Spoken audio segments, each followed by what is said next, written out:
So as promised, I'll start at 7. So yeah, maybe that's what I need to do, right? Just sign in a little bit earlier and then start at the time that I said. You know, maybe 5 minutes before or something like that, maybe. Yeah.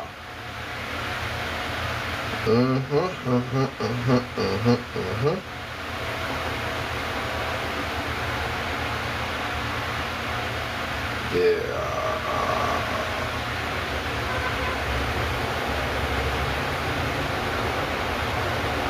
What? Oh. Okay.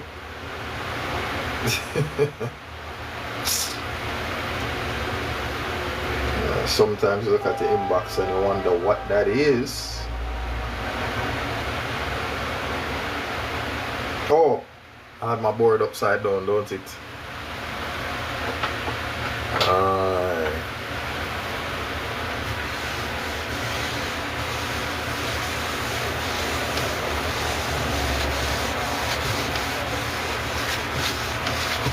Alright.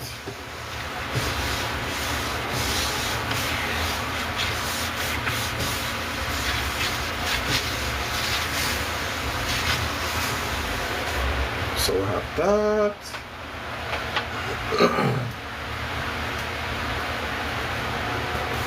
Alright, I have a black, I have a blue. I might be running out of red. What am I doing? Where's my red?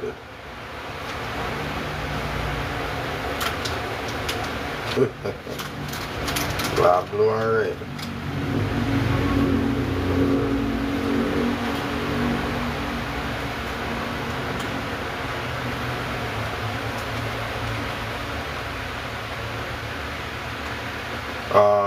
Really? My tablet saved the day. Alright, so we were last at 41. Let me just look at. Alright, good.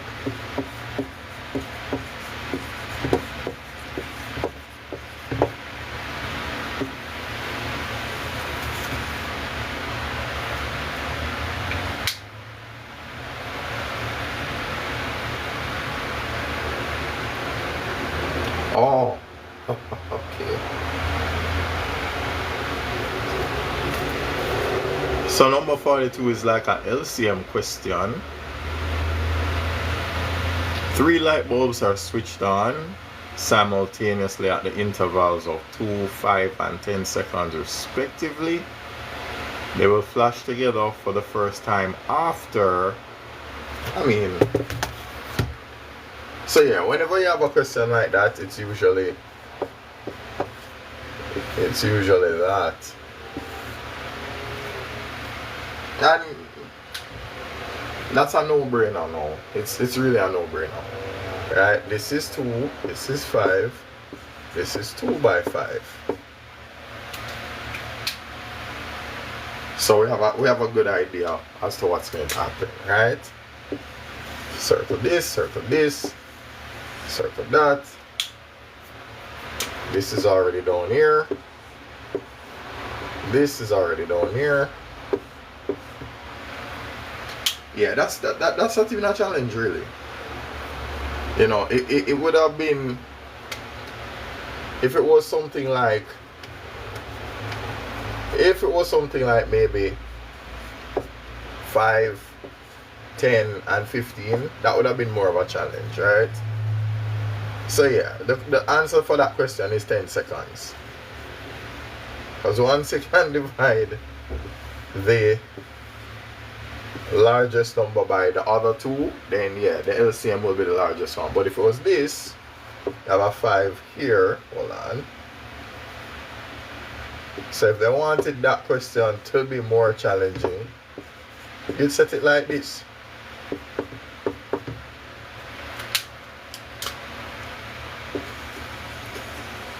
So now you'd have this, and you'd have that. Let's see. Oh, sorry, hold on. Come on. Okay, hold on. Dear God. Yeah, that was the reminder that I was supposed to start at 7. Alright, yeah. Sorry about that. Alright. Yeah, this 5 is in here, so we get rid of that. This 5 is down here, so we get rid of that. So if the question said the intervals are at 5, 10, and 15 seconds, then the LCM would have been 2 by 3 by 5, and they would blink again at the same time. Yeah, so yeah, that's why that question is just, yeah, it's easy. Alright, we had 2, 5, and 10. They would blink together at the same time at 10 seconds. Right? And the reason why is, so for example, for this question to be ridiculous again, to have the same kind of the ease that it would have if it was this, then the question would be easy again, because what would happen is that this now would be 2 by 2 by 5, and so you'd have to eliminate this, right? Because 20 is divisible by 5 divisible by 10, and so what would happen here is that your LCM would be this, right? So if the largest number is divisible by the other two, then the largest number is the LCM, right? So yeah, that's why number 42 was, yeah, 42 was a giveaway. Now this one is based on a diagram, so okay, alright, hold on. So they're asking which one of them represent functions.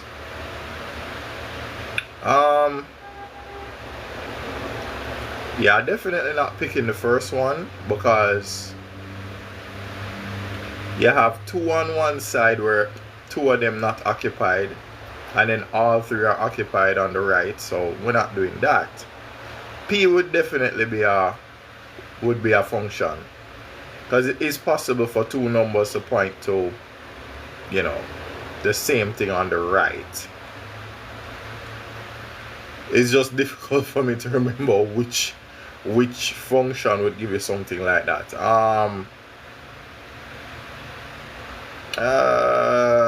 There are cases, you know, but I just can't remember off the top of my head, because if you raise something to the 0, you'll get 1, right? But then depending on what your function is, you might not get 1 after that.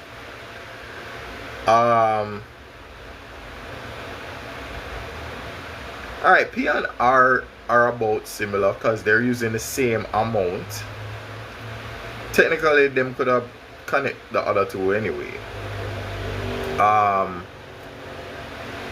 I would say, yeah.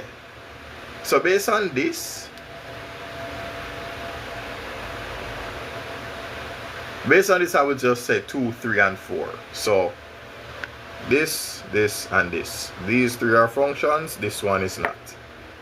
So, I mean, you could make an argument for B, because if you want to be strict about it and say that all the inputs and outputs have to be used, then yeah, you could go with B, because everything is used on the left, everything is used on the right, everything is used on the left, everything is used on the right. So if we're going to be strict about it, then yeah, that's probably it. That's so 1 and 3 would be the odd ones out, because they don't use all of their inputs and outputs. So yeah, there's that. So yeah, that's a purely visual, you know, visual type of question. Again, the consumer arithmetic used to be the bane of my existence. Oh, sorry.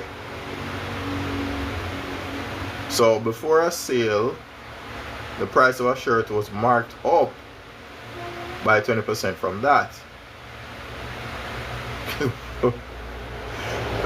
Hold on. So marked up from 80. Alright, whatever. Alright. So you mark up the shirt. Okay.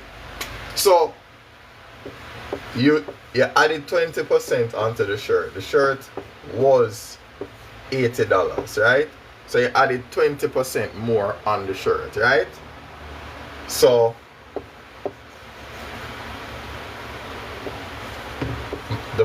this will be the marked up price, yeah? So 12 times 8, alright, you have 96. Alright? So 20% of 80. I want to do that just so that we can see what the number would look like. Right, 2 times 8 would I get 16. Right, so 16 plus that 80, give it that 96. Yeah. Alright? So this is another way of looking at it. That will be added to that, so that's why we do this. This will be the shortcut of us doing this and adding it here. So we have that. So that's the first step. Then now that we're here, we do a 20% discount on the 96. So that means we would now take off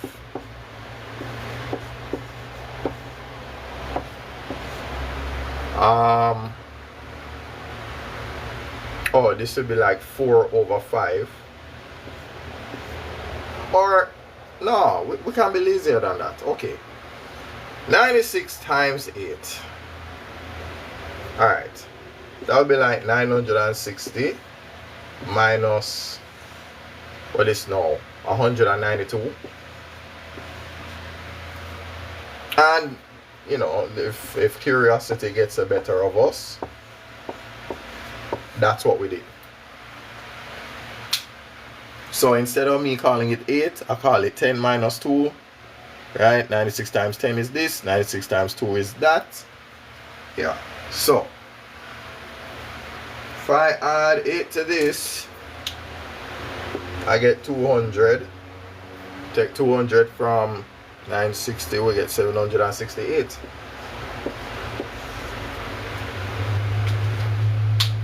Now let me just, alright, 0 carry 1, 10 plus 6, yeah. So now you have to be careful. Remember, it is 768 divided by 10. So that makes sense now. So therefore the answer for this is going to be C, right? If you divide 768 by the 10, then yeah, you get 76.8. So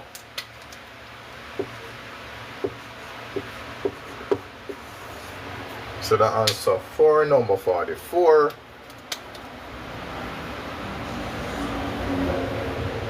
is going to be C.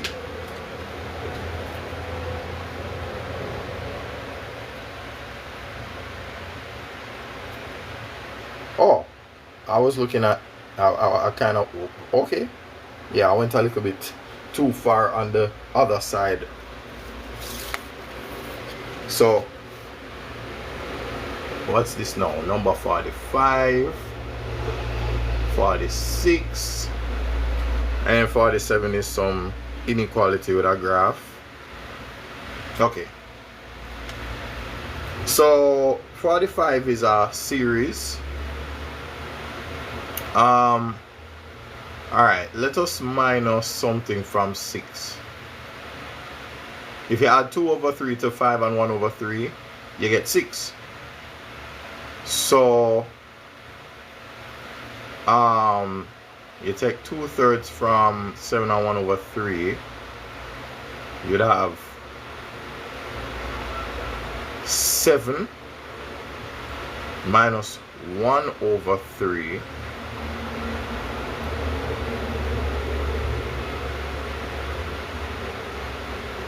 okay, right, okay, so all right, so that makes sense. Let's actually write it so we can see what's going on, right? So we have 7 and a third, something missing, 6 exactly, and 5 and 1/3. If you add 2/3 to this, it give you this number, right? So if you add 2 over 3 to that, you end up with 5 and 3 over 3, giving you 6. We could add 2 over 3 to this to give us this number, right? So if we did that again, we'd end up with 6 and 2 over 3. So the question is, would it work if we added 2 over 3 to this? Well, 6 and 2 over 3 plus 1 over 3 plus 1 over 3. Let's split them, right? Because if you split them, it might be easier for you to see. So that is us splitting the 2 over 3, right? If we put these two together, you get 6 and 3 over 3.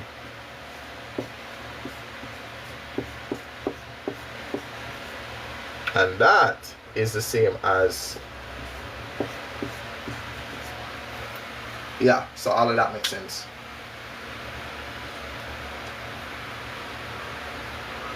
So this is the answer for number,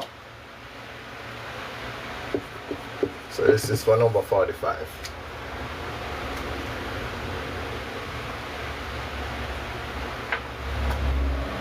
Alright, so now for 46, they ask something about variation. I wonder if is it inverse or direct? Right, they ask for inverse on purpose because they know that that's typically more difficult. All right. So they say y varies inversely as the square of, varies as the square of x. So this is what they did. They combined them. Okay. So it varies directly as the square of x, right? That's what them say.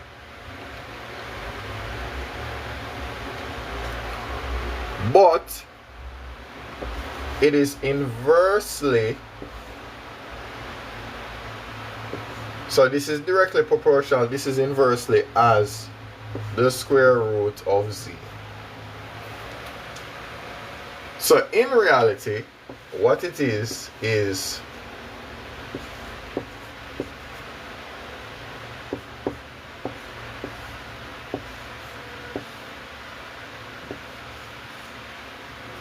that's really what it is. They just combine them. So y is proportional to, yeah.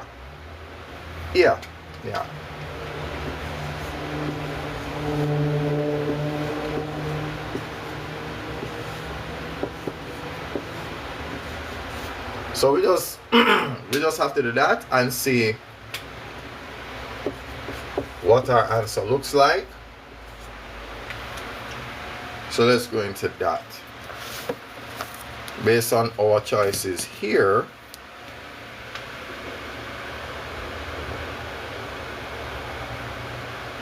yeah.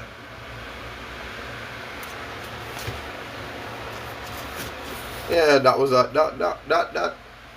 that could have been tricky, which it was.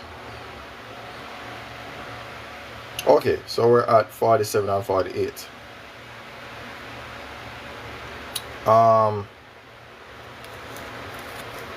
Oh, okay. From the graph, the values for which f of x will be negative. Okay. Okay. Will be negative.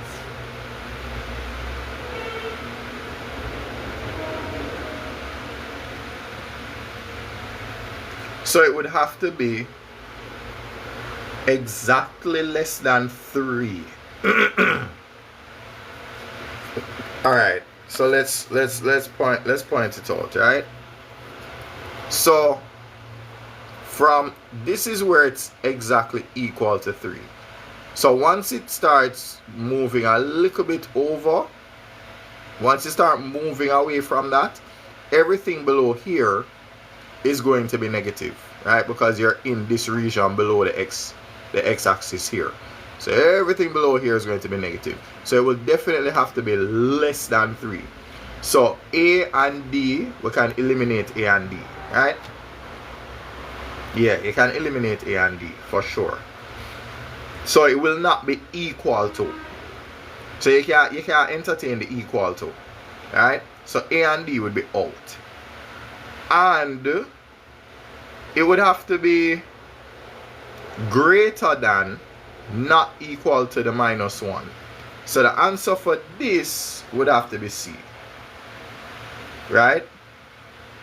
Because it cannot include the 3, it cannot include the -1. So it have to be x is less than 3 and x is greater than, well, no, hold on. Let me see something. Why would it? Yeah, oh yeah, right. Yeah, I'm right. I'm right. Because if it's less than -1, it ends up over here. So it can't be less than -1. It has to be greater than. Yeah. So C is correct. Yeah. C is definitely correct. Because it would fall between here and here and never touching the -1 or the +3. So, yeah. So a lot of the questions tend to be visual, right? Now, let's see what's going on here now. Oh, the lines for number 48.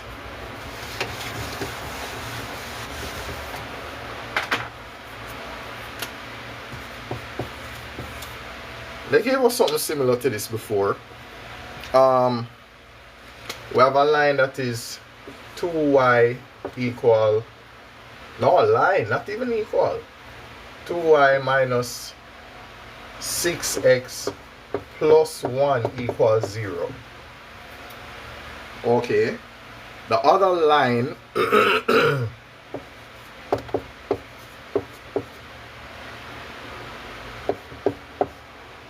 y is equal to 3x plus 1. So we need to do something with this so that we can just find the value of just the y, because the first line makes sense. This one needs to look similar to this in the form of mx plus c, right? So -1 from both sides, you'll end up with this, right?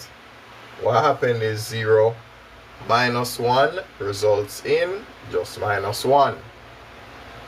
Then we have to add, so let me do this. So the first change we made was -1 here, -1 here. The next change we made is, so now we have 2y equal, and now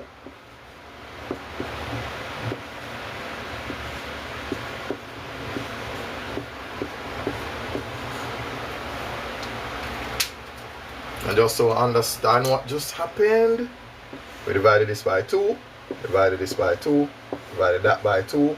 So therefore this, we could have just write this as Alright. So now they want us to know, or rather, they want us to determine what relationship this line, I call it line A, and this line, line B, what kind of relationship they have with each other. Once the gradients are equal, the lines are in fact parallel. Right? Lines are parallel. So the answer for this is going to be, yeah, the lines are parallel. Yeah. Most definitely parallel. Alright, let's go again. Alright, so they're giving us some of the shapes there. Alright, the figures above show a right circular cylinder. Okay, so you have the cylinder's height is common H and the cone's height is the big H. Alright, in the figures, if the figures above have the same volume. Oh, okay. Okay, alright. Yeah, that's a good question, because you really have to go into your algebra to make sure that what you have makes sense. Yeah.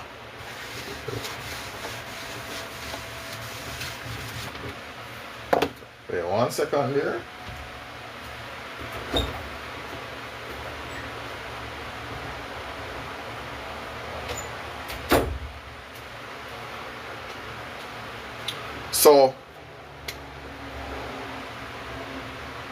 So for the cylinder, we have little r and little h, and for the cone we have little r and big H. Now, the area of a cylinder is the area of the circle multiplied by the height, right? Therefore, over here it is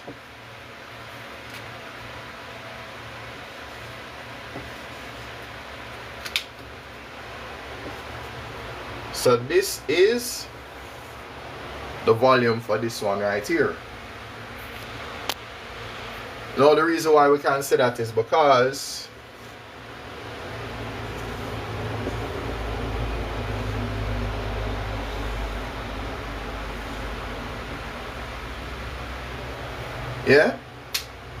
the face of this is a circle.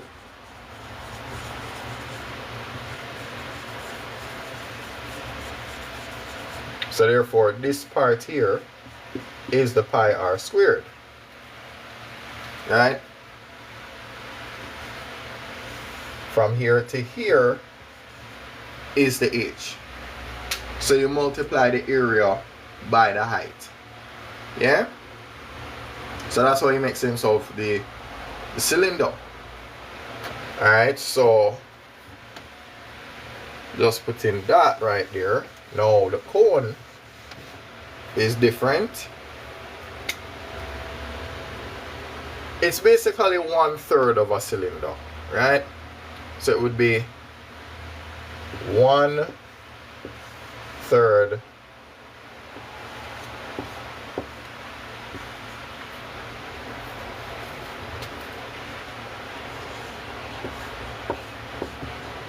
yeah? So therefore we have this. So they're saying that the volume of both of them are equal to each other. That's what they say. Right? They give you the different letters that they have, and you just have to make one equal to the other. So now we have to look at all of this and see which one of these is true.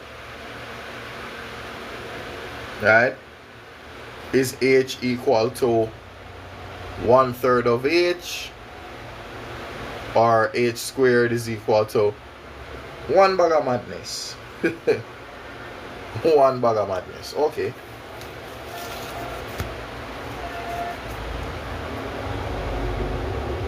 So what could we do with that? Yeah, it would make sense. Alright. Let me get rid of all of this. Let me take the border away. I will just look at it as a simple equation. Both of them have what in common? Both of them have pi r squared in common.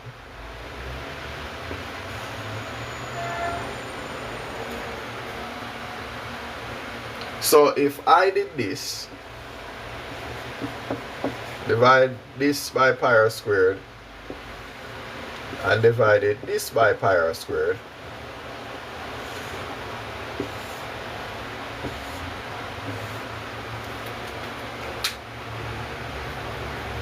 then little h is equal to 1/3 of h. So with that in mind, yeah, our answer is going to look like A. And then make sure to mix it up so that we get confused. Yeah. So C and D would clearly be wrong, because there's no scenario where the height would ever be squared. Yeah, that's, I mean, this is just the most efficient way of getting this answer. Right, so that was 49 with the answer being A. Alright, so the interior angles of this dot. Okay.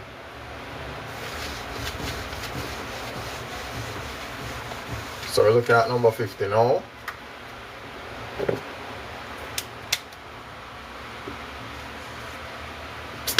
Really?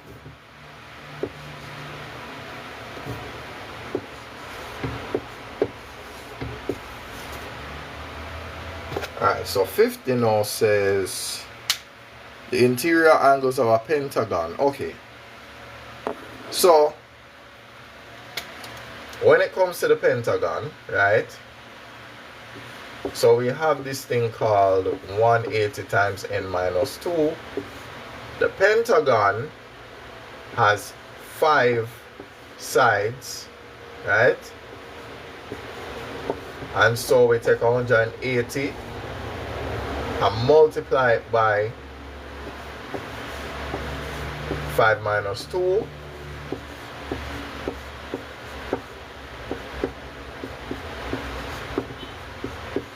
So the sum of all of those interior angles will be 540. So that's the first piece of information we need. Now, they gave us some angles. One angle is 3x. The other 2 or 3 angles. 2x repeats itself 3 times. And then one last angle is x. So what they're asking us for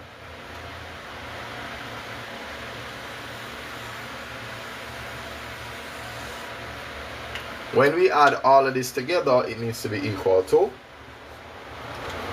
that right there. But specifically, they want the size of the largest angle. So they want to know what the value of 3x is. But we can't know that unless we know the value of what just 1x is. So we just have to be, Alright, so 2 plus 2 plus 2, that's 6. 6 plus 3, that's 9. 9x plus 1x is 10x. Alright, so if you have 10x is equal to 540, then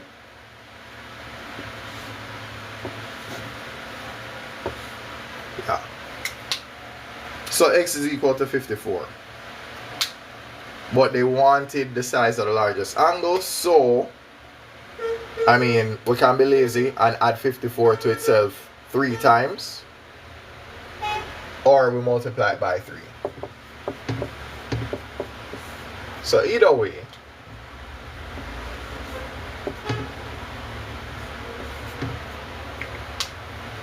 so the size of the largest angle is 162 degrees.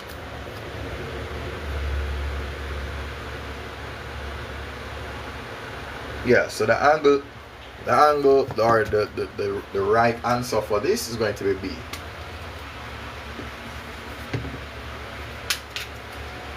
Alright. Alright, 51 is one of them sets questions there. So sometimes it is best when you draw it, if not most times. So let's see.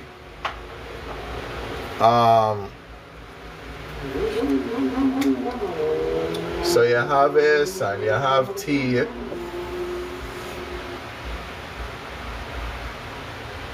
Let's do that. Wait, hold on. What?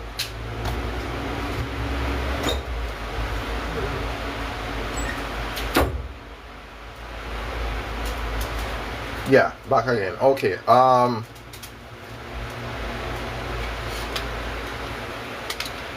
So they said everything in S is 9, everything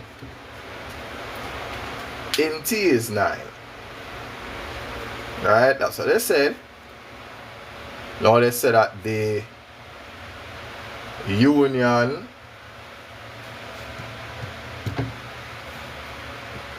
so they're saying S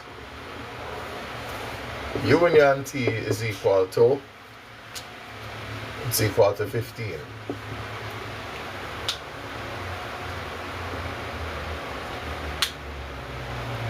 So they want to know, okay, they want to know what's in the middle. They want to know what's in here. Okay. Alright, that's neat. That's neat. So this plus what give you 9? So, okay. Let me do that. So therefore box is equal to 9 minus x. Okay. So let me put that right here. So this is 9 minus x. This must also be 9 minus x. Right? Because adding this to this will give me 9. Adding this to this will give me 9. Alright, so we have that. Now when we add this plus this plus this, it must be equal to the 15. Right? Because when you add all 3, it must be equal to that right there. So it's S plus the intersection of S and T and all of T. Alright, so let's put that together now. So we'll have 9 minus x plus 9 minus x equal 15. So we'll have this x minus x. Now we'll have 18 minus x equal 15.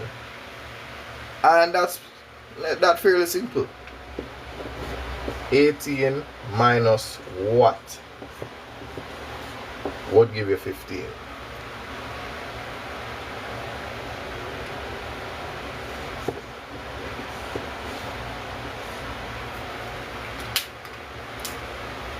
All we do is switch around the box with the 15. 18 minus 15, the answer is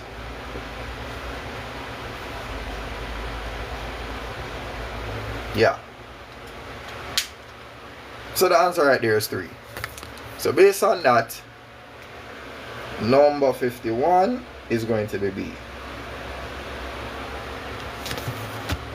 So if we were to put that in here, would that work? 6, 3, and 6. 6 plus 3, 9 plus 6. Yeah, you get 15. So all of that work out. So if you replace x with 3, 9 minus x, 9 minus the 3 is 6. 9 minus the 3 is also 6. And the middle here is 3.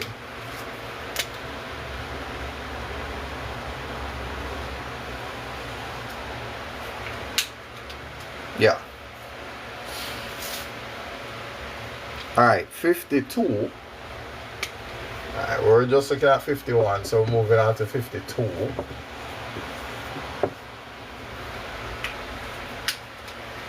This one is about expansion of the brackets, distributive property, but it's, yeah, I feel like if you can do these questions, when you get the multiple choice that they normally give you, yeah, that the ones that they give you, these ones are the more difficult ones. It's just like the back in the day multiple choice. So what would we do with this?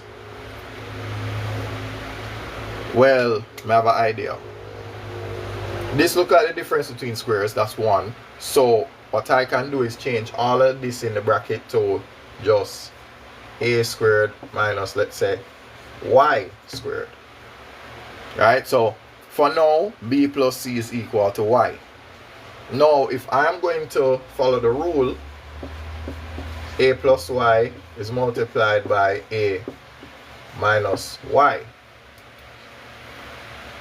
And that makes sense, because if you multiply this by that, you end up with a squared minus y squared right here. We can actually prove that. So if you were to do that, a times a minus y plus y times a minus y. Right, that's the next step after this, right? This would give you a squared minus ay plus ay minus y squared, ay minus ay, and that give you the a squared minus the y squared. This minus would disappear, this plus would disappear, right? So what would happen is this. Yeah? So that is why you end up with that. Right? So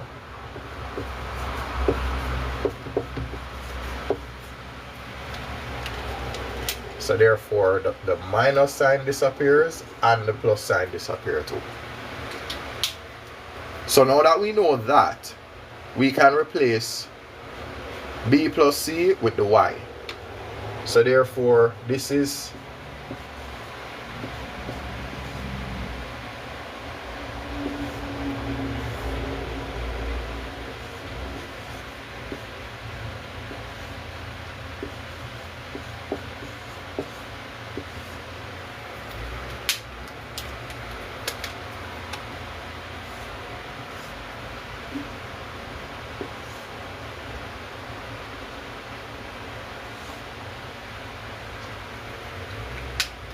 now there's a reason why I do that. Because when you multiply the minus by everything here, all of it becomes negative.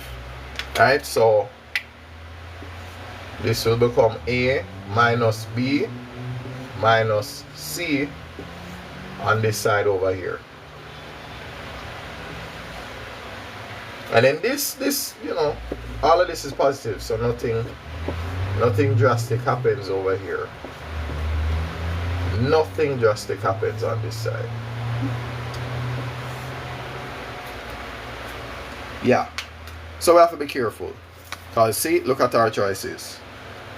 Let me, yeah.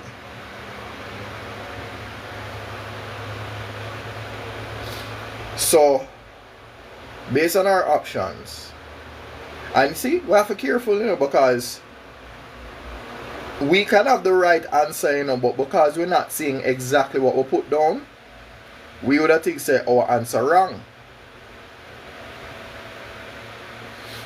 So let's look for A minus B minus C. If you can find A minus B minus C, that's where your answer is. So B has A minus B plus C, so that's wrong. C have the same thing, so we can eliminate the B and C, and then A is just completely wrong. So if we eliminate A, B, and C, D would be our answer. So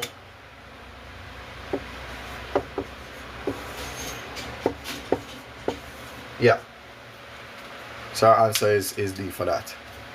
Alright, what's going on here? Alright, hold on, you know. Area of a parallelogram. That looks like AB times the sine of some angle in between. Oh man. Yeah.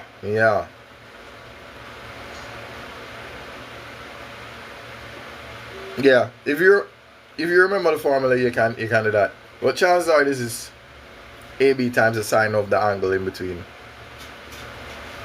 So your A would be a 12, your B would be 18. So, or wait. See? That's why I have to careful, you know. Alright.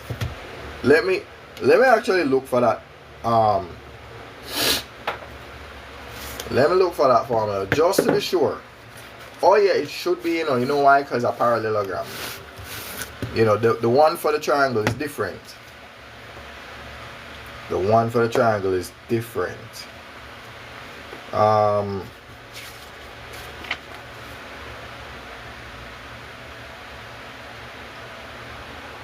So you have that.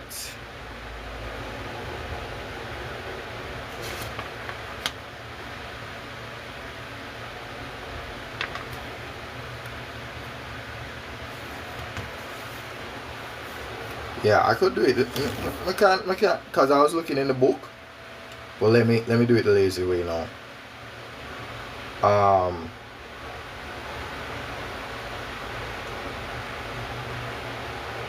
Let me do it the lazy way now.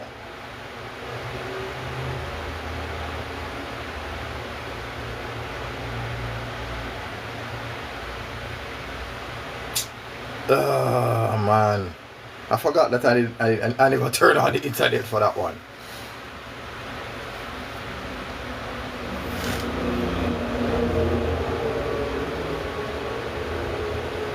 Come on.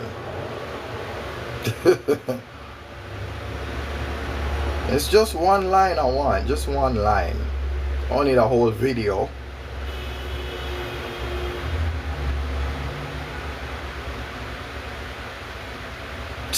Okay. Yeah, they just told me something that I already know. Alright? They just told me what I already know. Exactly. AB times sin x. Yeah, see? So what they were showing is that because what they're doing is saying that, so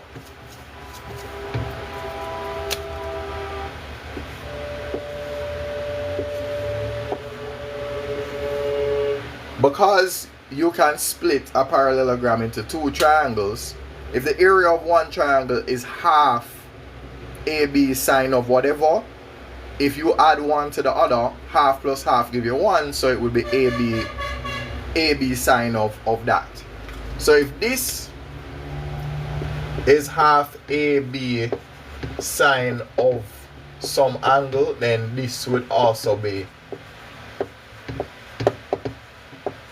that as well. So when you add the two of them, you get AB sine whatever the angle is. Alright?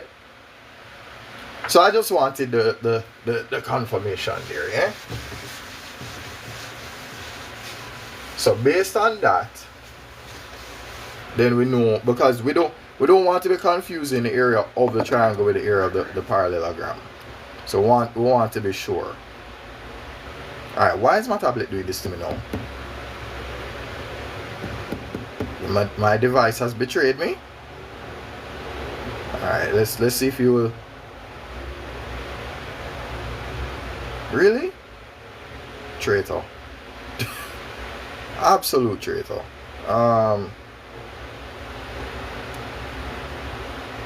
Yeah.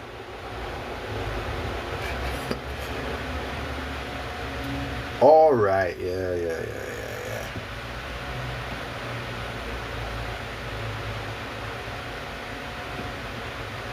Yeah, I'm actually looking for the question because, you know, I was right there and them lose my page.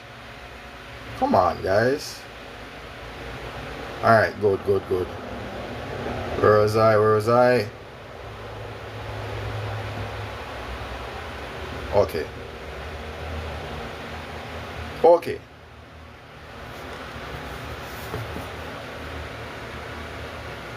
Alright.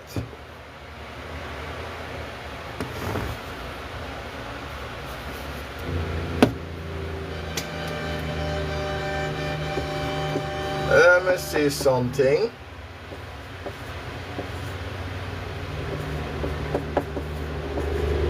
Oh yeah.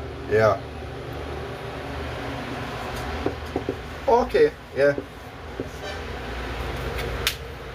So this is your A, this is your B, and this is sine 60. Yeah. So AB sine 60, that is going to be our area for the parallelogram. So yeah. So we're not even going to waste with time with the cos and all of that. Cause no, then put C just in case we're thinking about the triangle. Because C would be right if it was the area of a triangle. 108 sine 60 would be the area of a triangle, which would be half of the parallelogram. So yeah, sometimes they put something related but not related to your answer. Alright, this one is a bit of a reflection, number 54. If we look at that, yeah, they're you know, reflected in the y-axis kind of thing. And that makes sense, because the y-axis is the line of symmetry between the two of them. So the coordinates of G, oh that not difficult. So that is a, hold on, let me just make sure. So the x is -1 for sure, but the y coordinate is +3. Alright, so the answer for this has to be B. Right, because this here is x equal -1. The part where it coordinates with that G right here, that's a +3. It would be negative if it was down here, but it's not down there. So it has to be positive because it's above the 0 in the y-axis. So therefore A and C, we couldn't even entertain that. Right? So A and C definitely wrong. But it's not a +1 because that means it would be over here. But we're talking about G prime. So A and C wrong as well as D.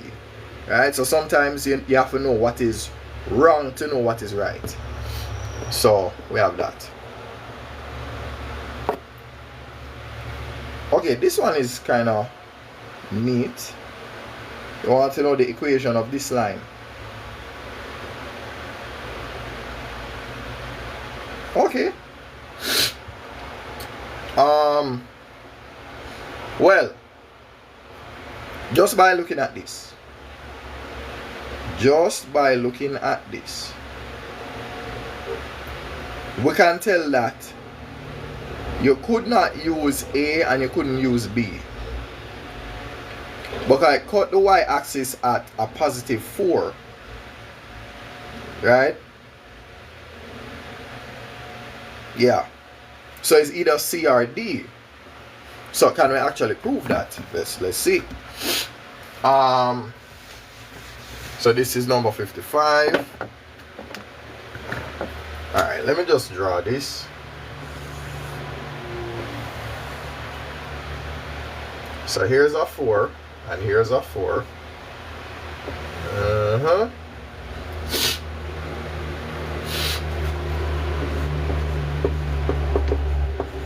Alright, so I have line L.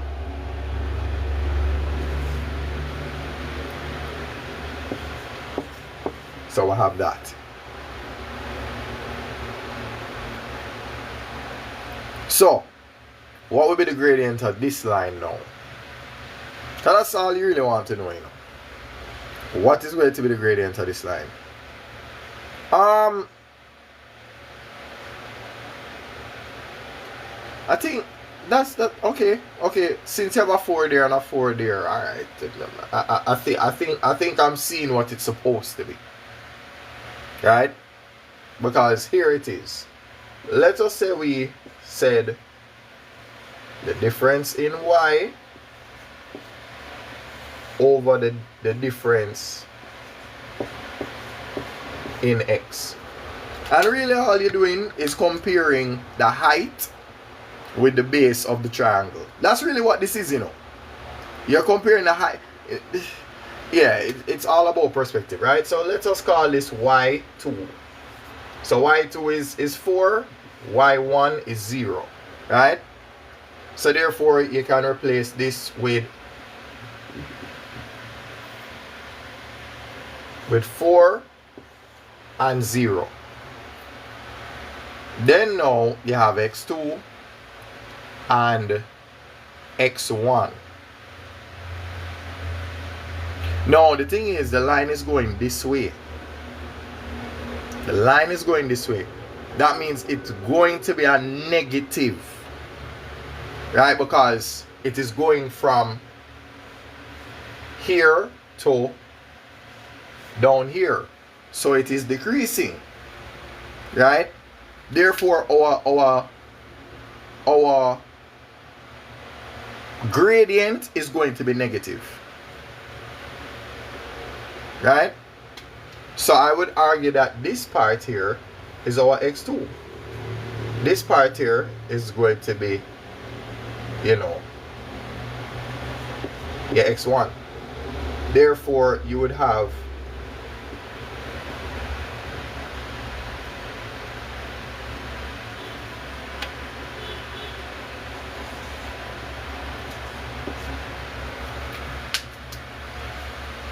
so therefore you're ending up with positive 4 over minus 4. So your gradient has to be minus 1. That makes sense. So if we were to write the equation of the line, well, when x is equal to 0, the y is equal to 4. So we know that c is equal to 4. So we don't even have to wait. The c is definitely 4. The m is minus 1, so we can change this.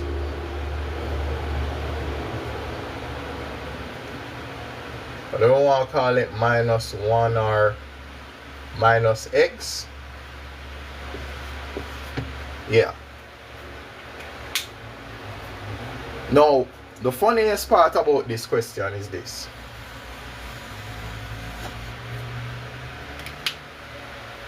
Our answer looks different from theirs.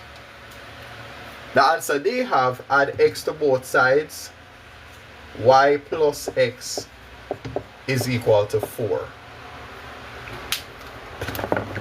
So what I have in blue is what they have.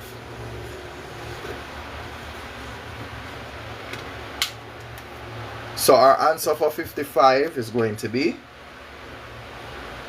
D. Now the good thing about it is that the direction of the line gave us our clue as to what the answer should be.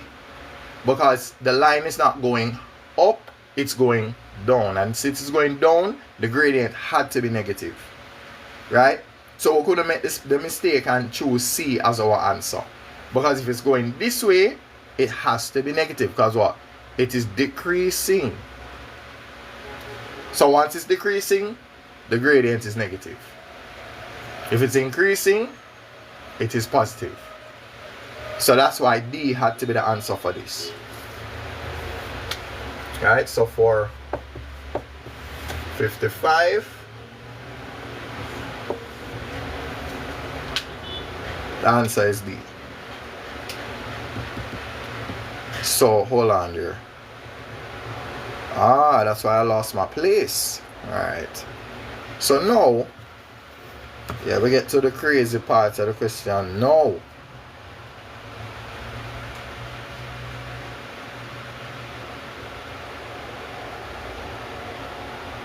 Aye.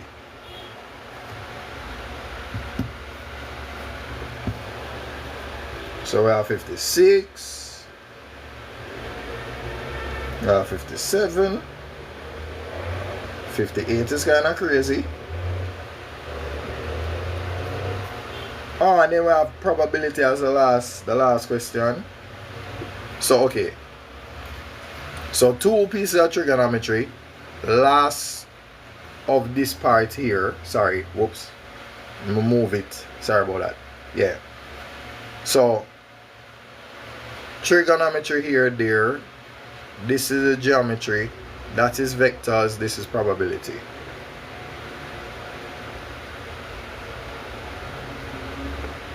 Yeah. All right.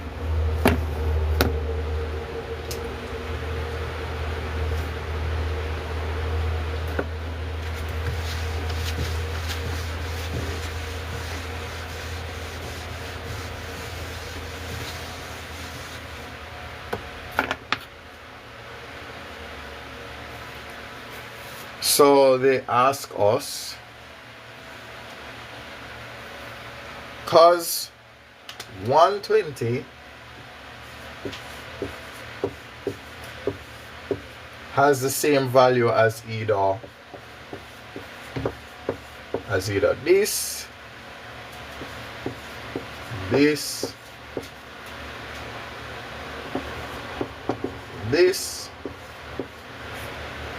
or that.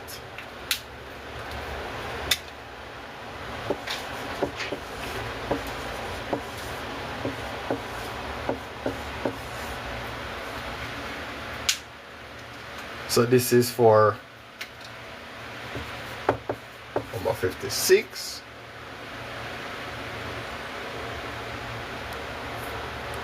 Oh, and then of course 57 now.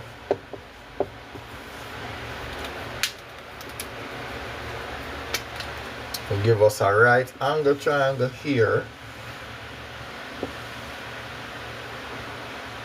So you have letter C, letter A, letter B, X right here, big A, big C, and big B right there.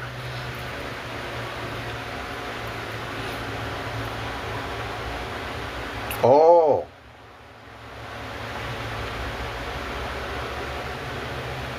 So these statements are a little bit different. So these now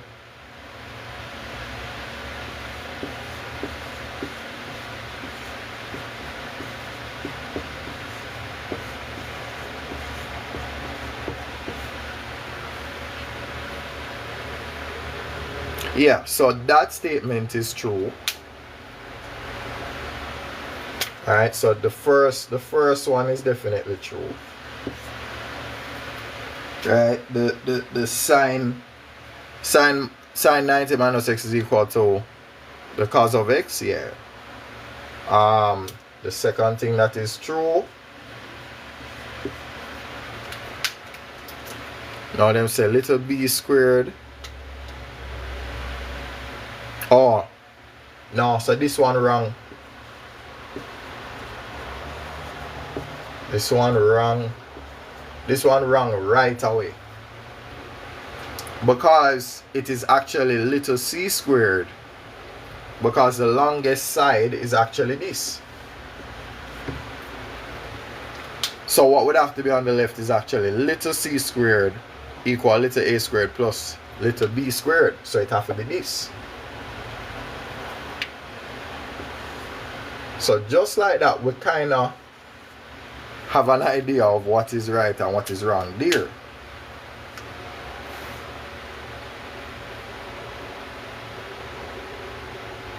Then you have a third statement. Yeah, well, I mean, if it's true for 1, it's true for 3 too. If it's true for 1, it's true for 3.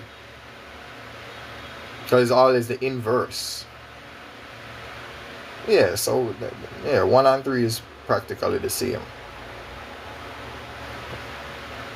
Okay, so just so that it makes sense, because the answer, we're talking about this one here, because the statement for number 2, as in this one here, the b squared equal a squared plus c squared, anything that have 2 in there, we have to eliminate. So a and b completely wrong.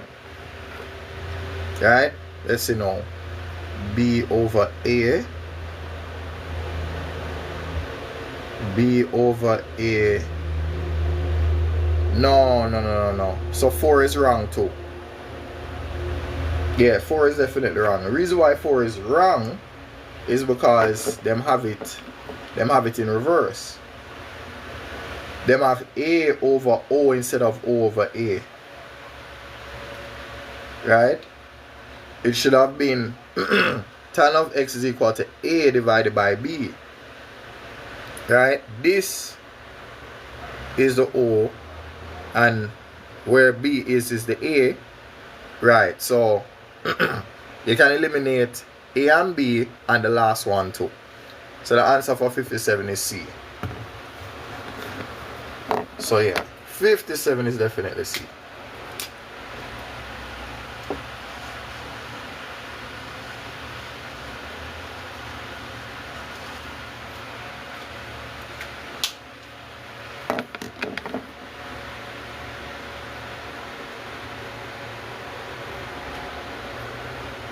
Now,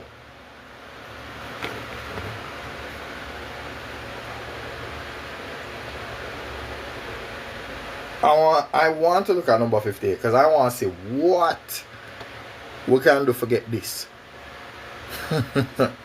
You have a square pyramid that is locked in, locked within a cube, right? Okay, so it have the same height. It have the same height, right? So the cube's height is 6 centimeters. The pyramid's height has to be 6 as well. So you at least have the height of the pyramid itself.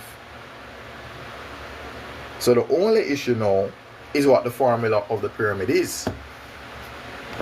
That's what you need. The volume of the pyramid.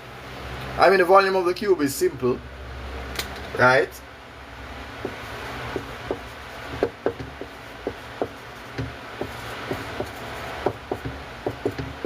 So therefore, that's for the cube itself.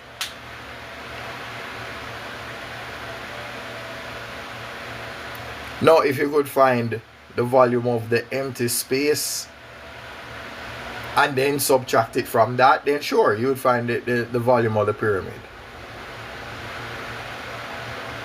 If we wanted to do something like that. Yeah?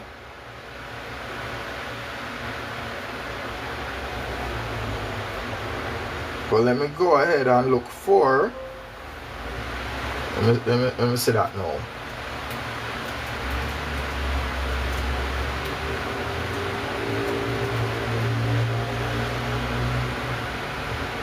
Alright. Let's look for that.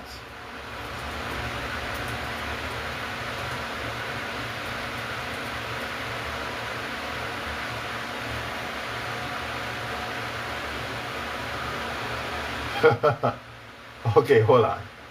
So it says, let me take a look at that. Let's say it is letter A squared times something like that.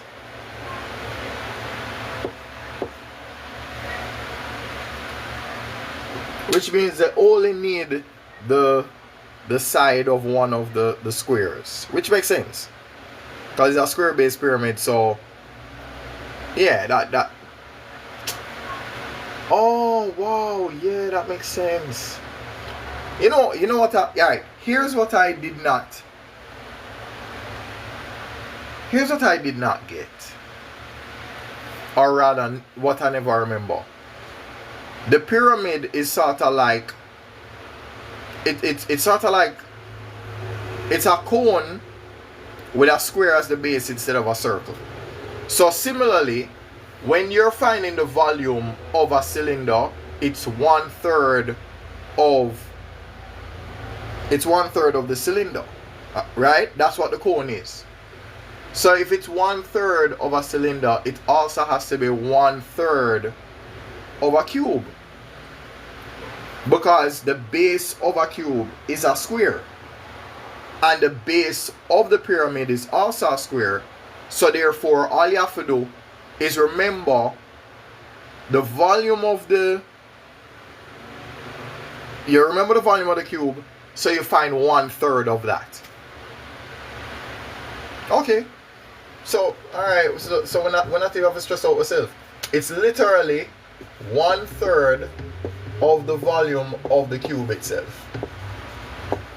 It would have to be. Oh, that's cm to the 3. Right? That's the unit there. Alright? See, it makes sense now. So the answer for number 58 has to be 72.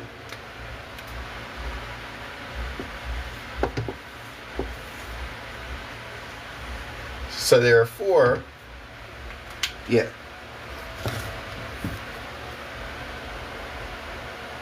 Yeah, that makes sense now.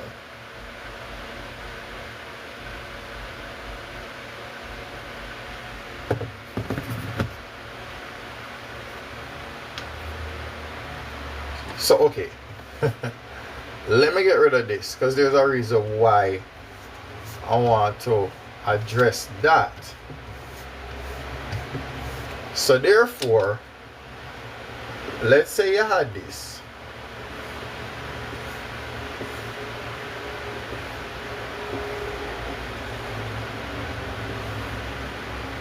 And then you had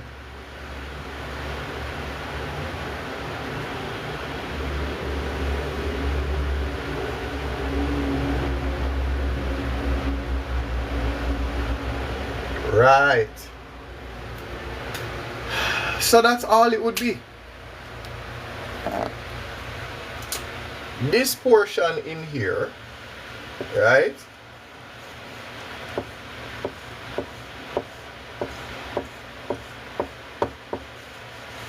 So let me try and get that colored.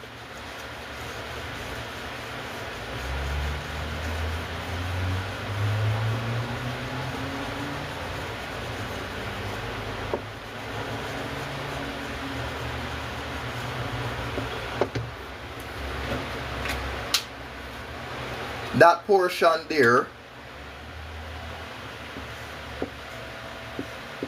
is really 1/3 of the volume of the cube itself. Alright, the volume of the cube is going to be s raised to the 3. So whatever the side is, Yeah? If this was 5, this was 5, and that is 5, 5 times 5 times 5, 125. So all you would have to do is find 1/3 of 125. Right? So that is similar to what would happen if you had the volume of a cylinder, right? So watch this now.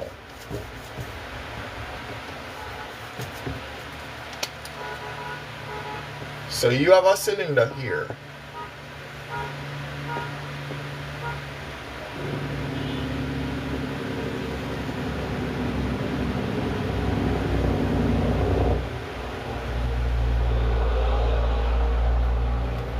And there's your cone.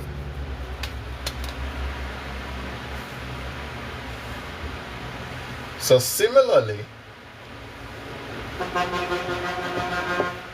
just like how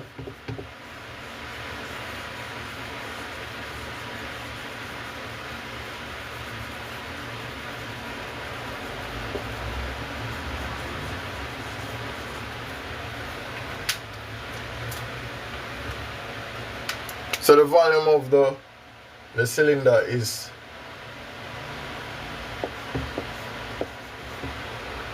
pi r squared h. So therefore the volume of your cone is 1/3 of that.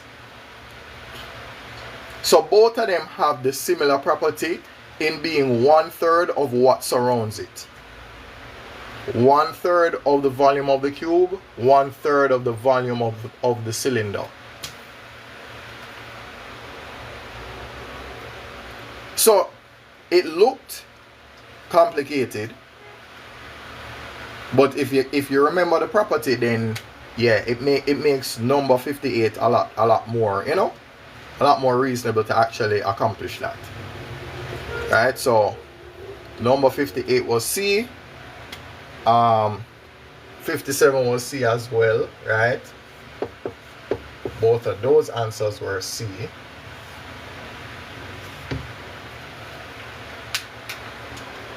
All right.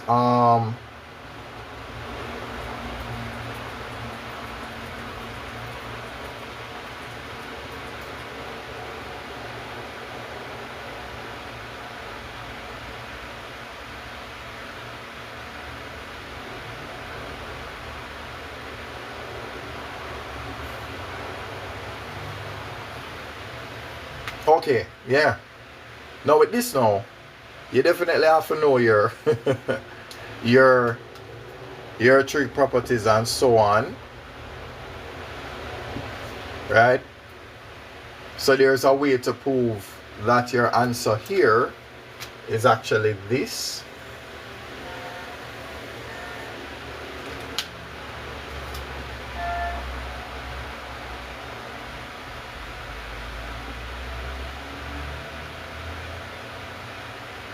So yeah, that you would actually have to draw, because you would have to use that based on the quadrants and so on. That's what you would have to do. That would be, yeah, that no, I don't even think they're going to put that on a multiple choice paper ever again.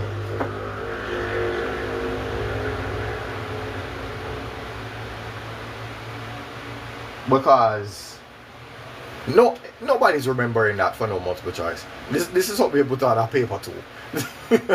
Because looking at these, there's no frame of reference that you have that would give you a clue as to what any of these answers could be. You would have to draw the circle with the different quadrants and It's a question that looks very simple, but when you look at what you'd have to do, that's kind of crazy.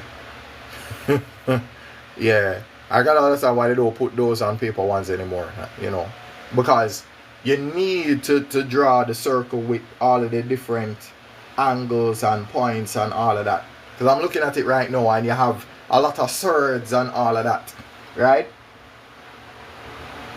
Like imagine having a coordinate that looks like this.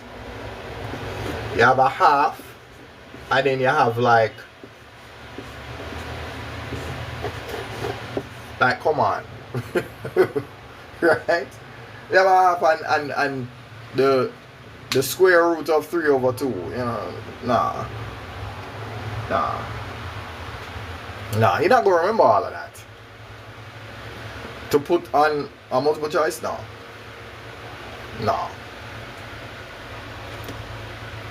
Yeah, this one, it would have made sense if you had a diagram that went along with it so that you could have, you know what you're doing that on no paper one. So now we're looking at the last two, 59 and 60.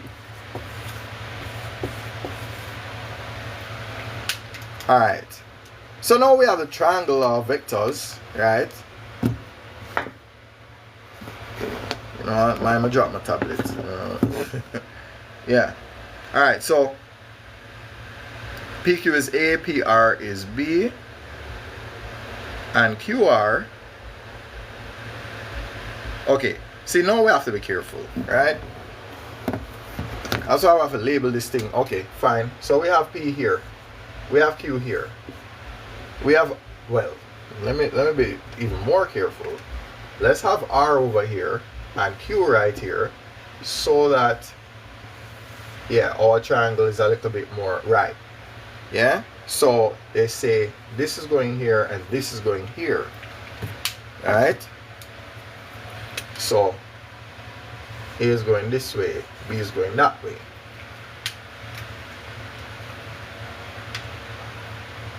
Okay, so this is what I would say. You have a difference between RQ and QR. You want this to go here, so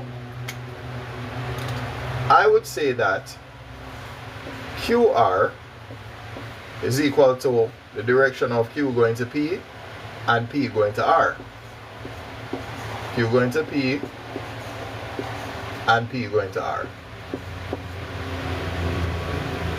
Let's get rid of that so that we're not distracted. Yeah. Now, why this makes sense is because if we think about it as this road mash up. The only way to get to R instead of going this way is to go that way. So yeah, let me draw like some broken lines so that, you know, I'm doing that so that we can pretend that that road disappeared. How would we get to R if we couldn't travel that way? We'd have to move from Q to P and P to R. But Q going to P is not A, it's minus A. So Q going to P is going to be minus A. Now let's go from P to R. Well, P to R is just a positive B. Right? So QR is definitely minus A plus B. So let's see what we have here. Yeah. So we have a big B. Yeah. Yeah. I mean, yeah, I never thought that would be that simple. But yeah, just for context, P to Q is a positive A, but going back is a minus A, right? So it would have to be Q to P is minus A.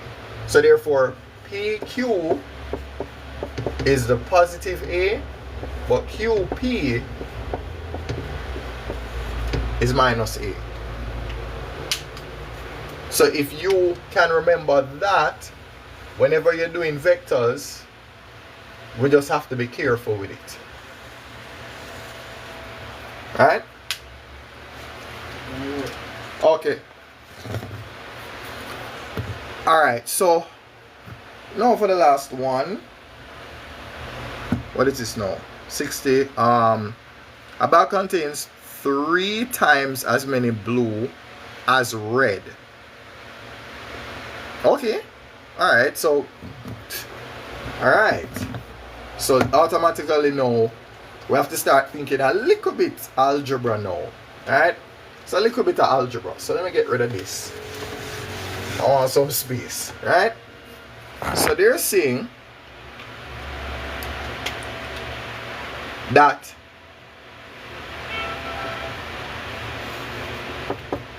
let me write this.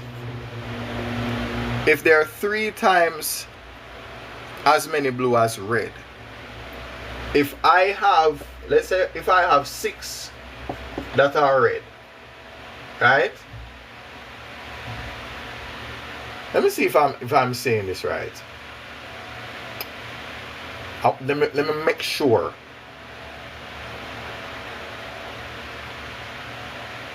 Right?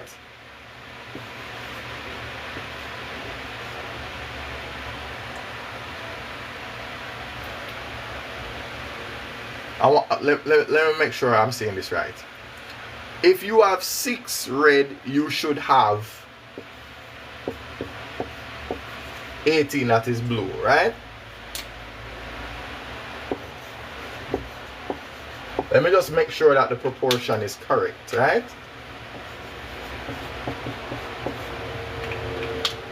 So a bag contains 3 times as many blue as there is red. Alright, cool. So let's say that's the relationship. Alright? Or really and truly, alright, just so that it makes algebraic sense,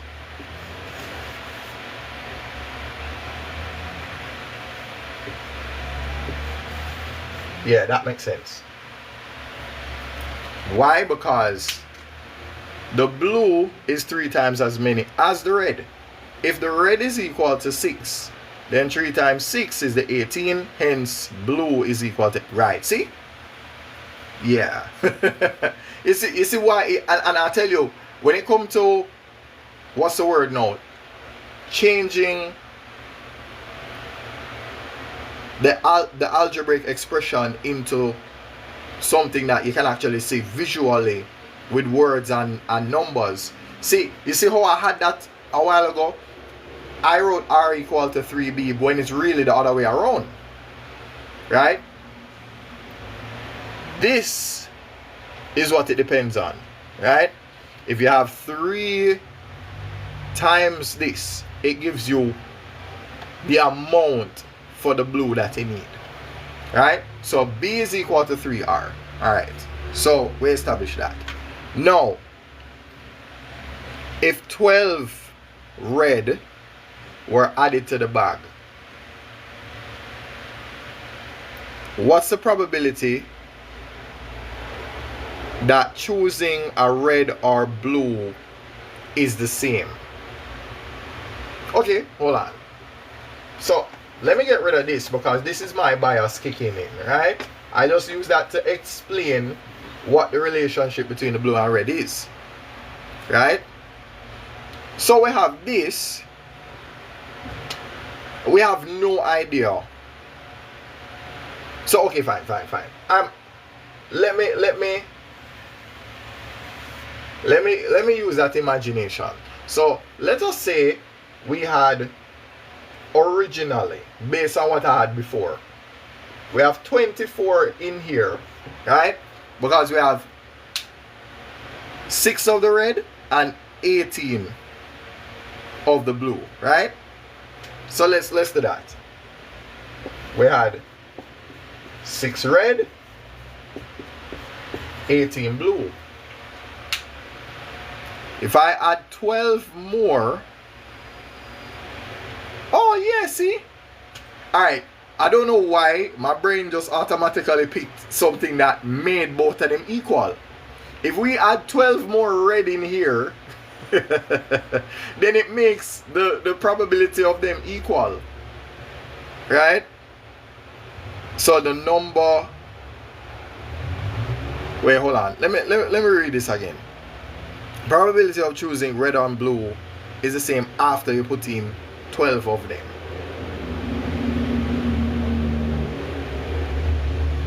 The number of blue marbles of the bag is, oh yeah, see, I did have the answer. I did. Okay, if you add 12 red to this, right? What you end up with? You end up with the total moving from 24.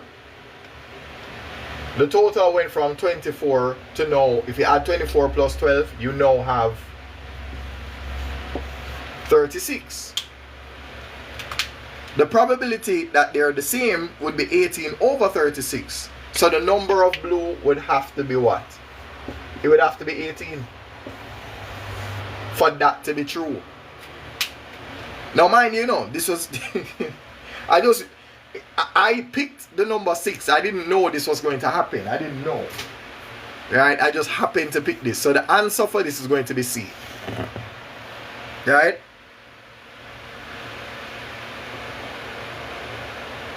Yeah. Yeah, I just happened to pick it. I just so happened to have picked that.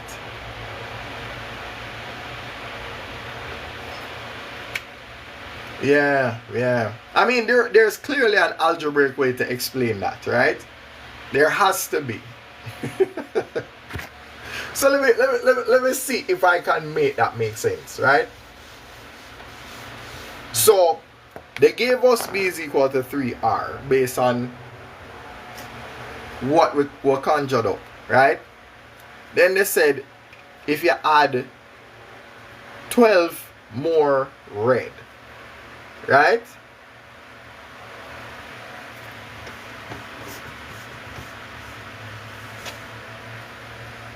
Now I want to make that make sense. Let me write this and see. That is 12 red, right? If we added that, then they said the probability of blue and red would be equal.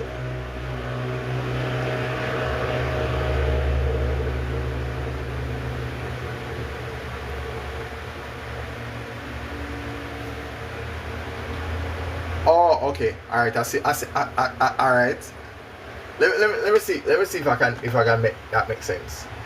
Let me get rid of that because I'm accustomed to just seeing that. All right. If you add this amount more, yeah, then B becomes equal to R, meaning they would have the same value.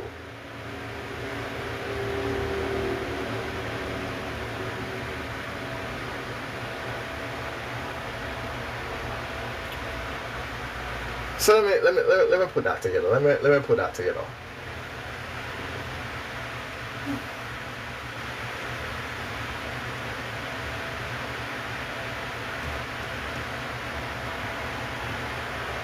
Because, okay, based on what we had before, right?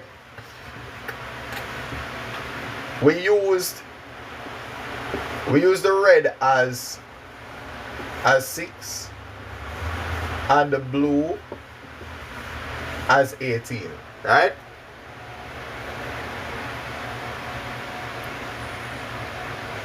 Meaning you don't know what, because R can be anything. Right? R can literally be any number. Right? The probability be okay, alright. I think okay. B would be equal to this. Right? The probability of B and the probability of R, both of them would be that. Alright, good. This makes more sense. So when we add 12 more of the red, it makes both this, the B and the R, equal to a half after adding that to it. So that's really what they're trying to say.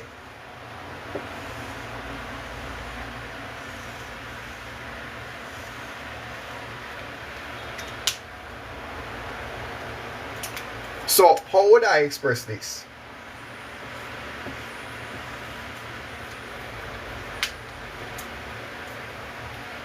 If I add 12 to that, and it makes the probability of the two of them equal to half.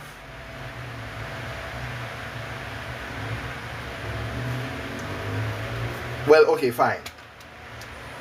In order for that to be true, this would have to be 18 over the total 36.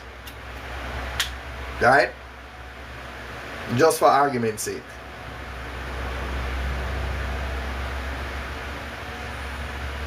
So you'd have to have an idea of what the total is going to be when you add those two.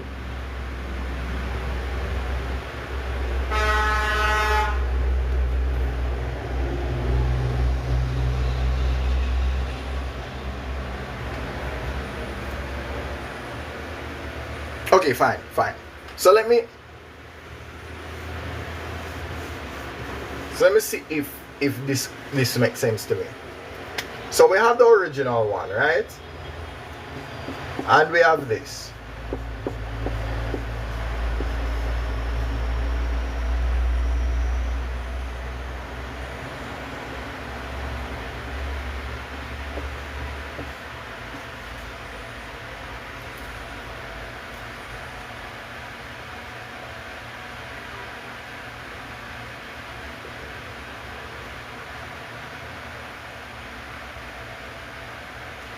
I'm trying to make algebraic sense of this.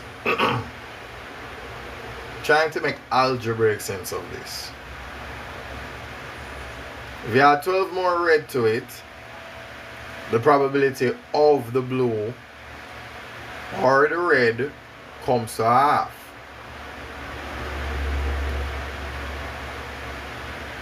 So, okay. Let me write this and see.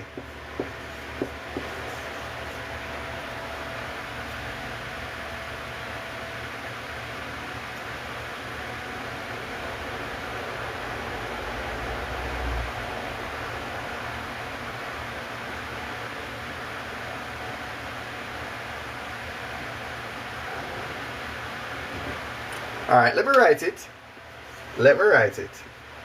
So in this case, 2 times both sides, you get 30r equal 1. You divide 30 by both sides, so you end up with this.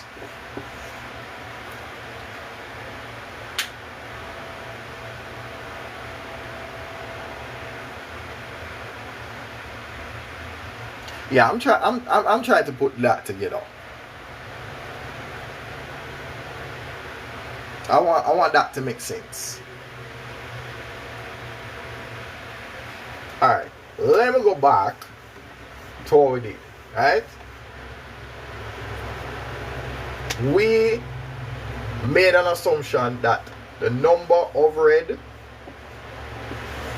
was 6. We made that assumption. Because, let's say we never use that number. Right? Let's say we used 9. Let's say we did use 9. Right? We use 9. In this case, 9 times 3, 27, right? So therefore,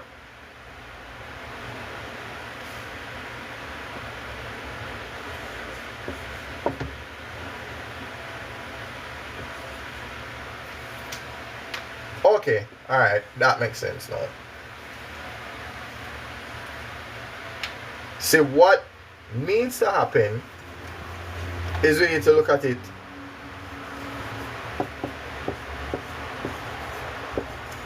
in 2 ways. B is equal to 3 times R. R is 1/3 of B. Right?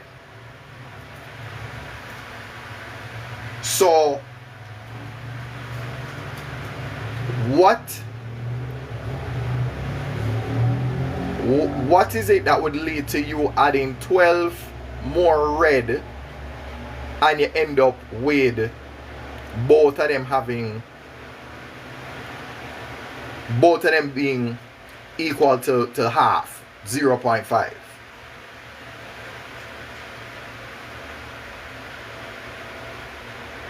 Alright, hold on there.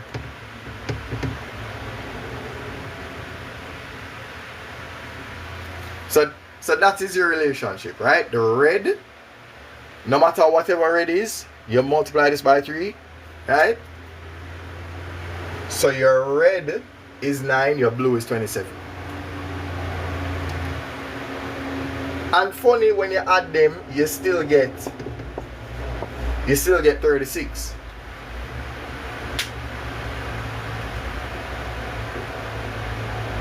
So okay, let me use another number then.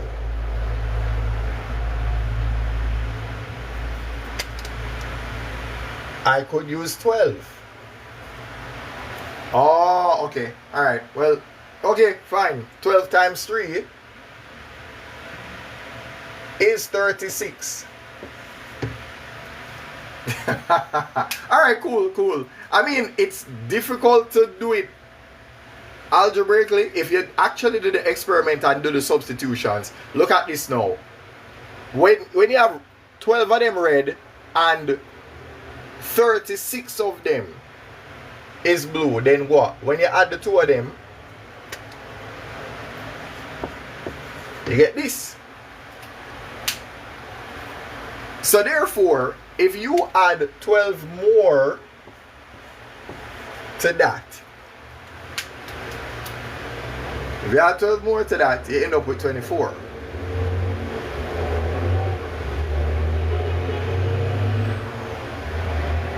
The only problem is, even though the 24 is half of 48, you're adding 12 to the total. So you will end up with 24 over.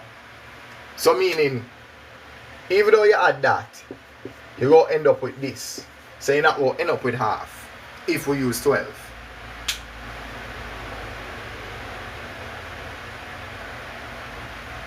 Okay, yeah. So the idea that you want then is that you want to, so that it makes sense then.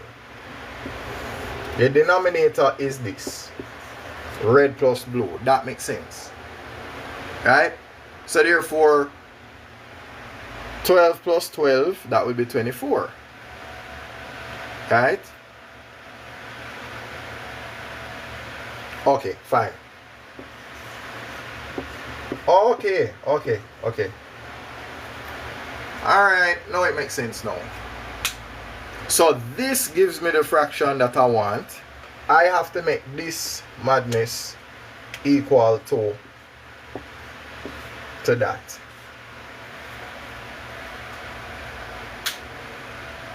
So yeah, this at least I can say that when you're doing statistics, a little bit of algebra in it. A little bit. Well, probability, that is. I don't know, I just said that a while ago. Yeah. So whatever the number is, you're adding 12 more to that. Right? In our case, before, the first thing I used was this. The first thing I used was actually 6, making this 18. But the total of that is 24. Right? So what you want, again, is an amount that once you add 12 to it, this fraction gives you the probability of half, whatever that is. So we just okay. So if R is 6, we would have 6 plus 12.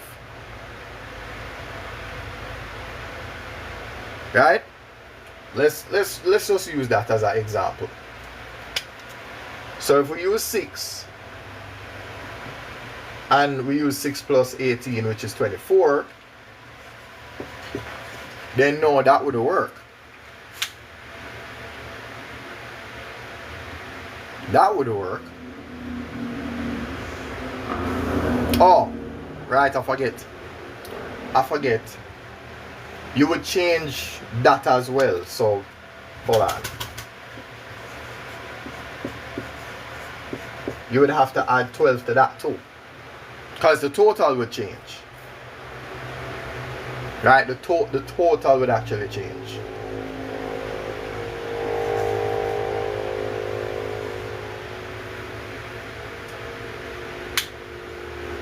So, if we add 6 here, 24 here, 6 plus 12 will be 18. Right? Yeah, okay. Yeah. So, it's little trial and error because, you know, we got lucky.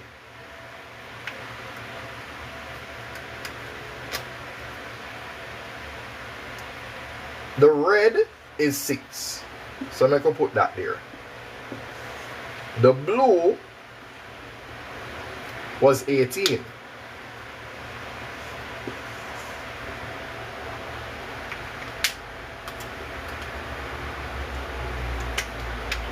As a result, the top becomes 18. Down here, yeah, that's what would have to, that's what would have to happen. I just got lucky. I wanted to figure out what would definitively give us this answer.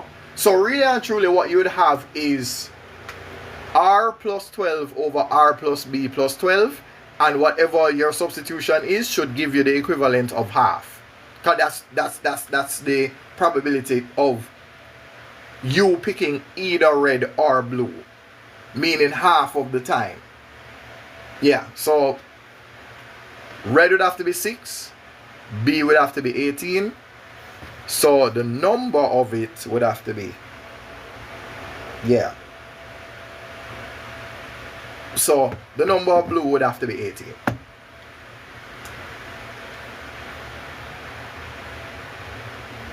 Because originally our total was 24. That 24, if you add it to 12, would become 36. You have to have this added to it, because there's no way you can add 12 more items and still end up with 24. So that's why I had to add the 12 down here too. So if you add 12 up here, you add 12 down here. So therefore it would be, for it to make sense, you would have to have R plus 12 divided by R plus B plus 12. Yeah. So that's what it would be. You would write R plus 12 over R plus B plus 12.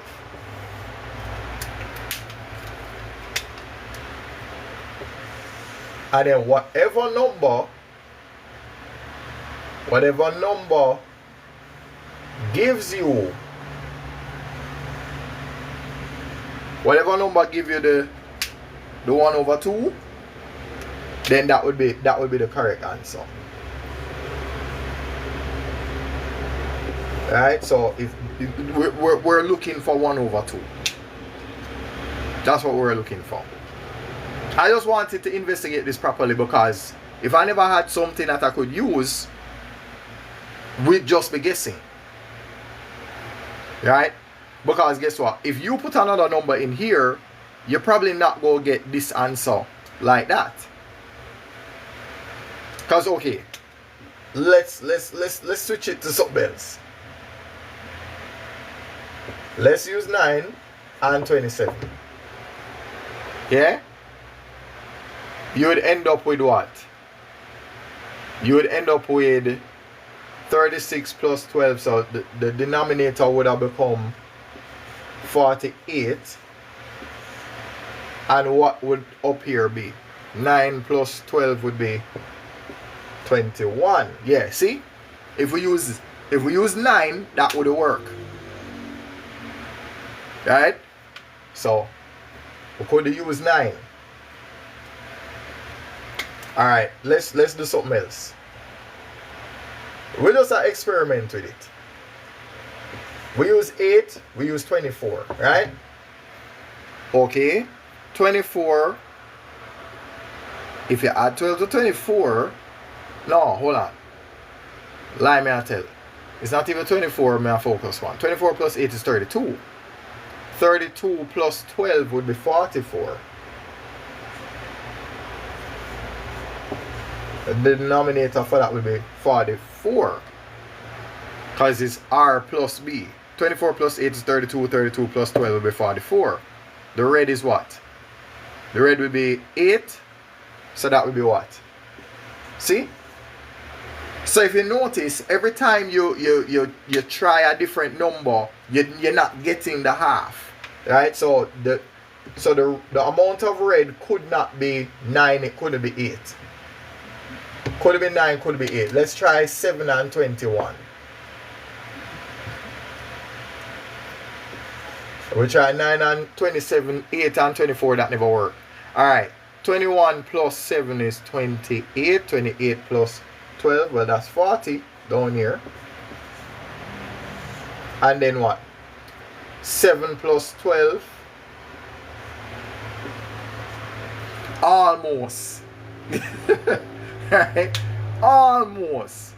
So close to the 20 out of 40, right? Yeah? So it's not that. So in other words, we tried the 9, we tried the 8, we tried the 7, right? And not one of them did work, right?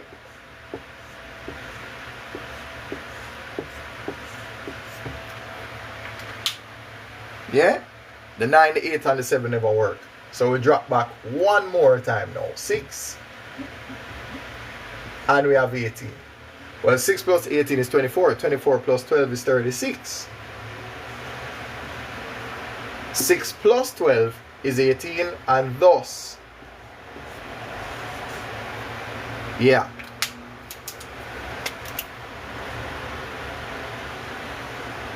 Now, mind you, I think the reason why they gave you this question is because I don't know why my brain pointed to the number 6. But I just figured that, okay, since I want something easy, I wanted to say, well, my brain is wired to say, well, 3 times 6 must give me 18. You know, if we use 5, what would I get?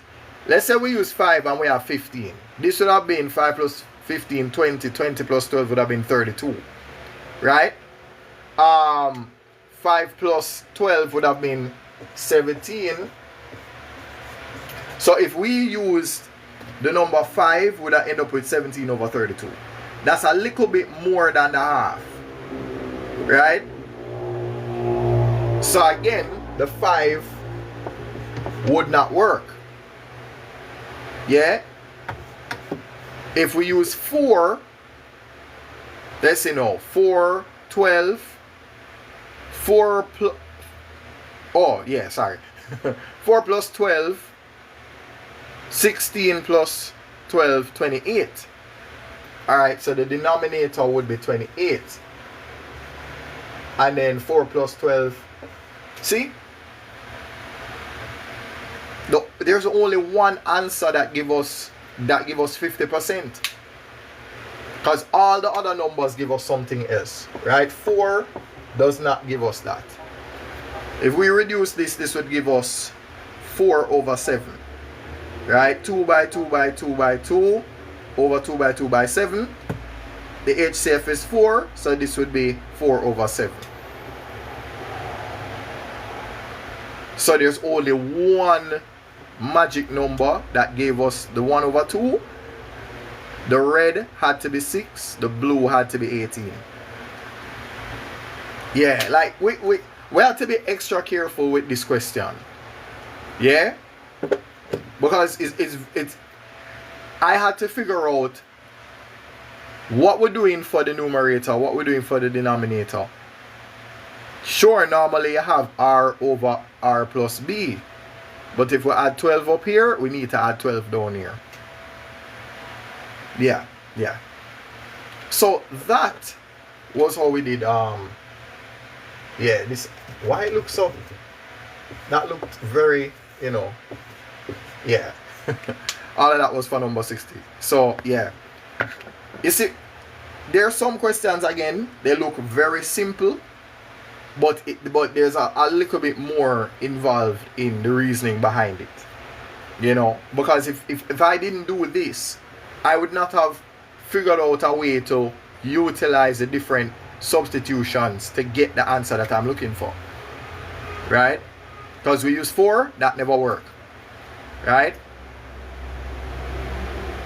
Yeah, we ended up with 16 over 28 for that one, right? Then the other one would have been, let's see, 20 plus 12 was 32, so that would have been 17 over 32. There's a trend, there's actually a trend. We can actually see it. There's actually a trend. So if we used 4, we had 16 over 28. When we use 5, we end up with 17 over 32. When we use 6, we ended up with 18. If you notice, you end up adding a 1 to this and a 4 to that. 16 plus 1, 17, 28 plus 4, this. 17 plus 1, 18, right?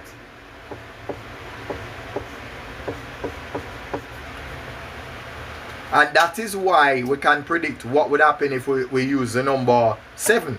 We'd end up with 19 over 40. Yeah. That's why I didn't want to leave this question so suddenly. Because I wanted to figure something out for it. Right? It couldn't be so, And it's funny because look at this. This is the only one that gives you the perfect 1 over 2. Right? Nothing else give you 1 over 2. This is a different fraction, 4 over 7. This, well, 17 is prime, so you can't even reduce this. This is just 17 over 32. Right? So yeah, I did not want to leave that to chance. Yeah. So wow, this I don't remember what time I started. It might have been sometime after 7. So yeah. Today's what? Today's Wednesday, don't? Yeah. Today's Wednesday. Alright, so I will probably make Thursday a little bit shorter. So anyhow, yeah, thanks for sticking around. Thanks for helping me to stay consistent. As I always tell you, honor your commitments. And again, my favorite line, die when it's time to die. Discipline is everything when you do it every time. Right? So yeah. So that is the end.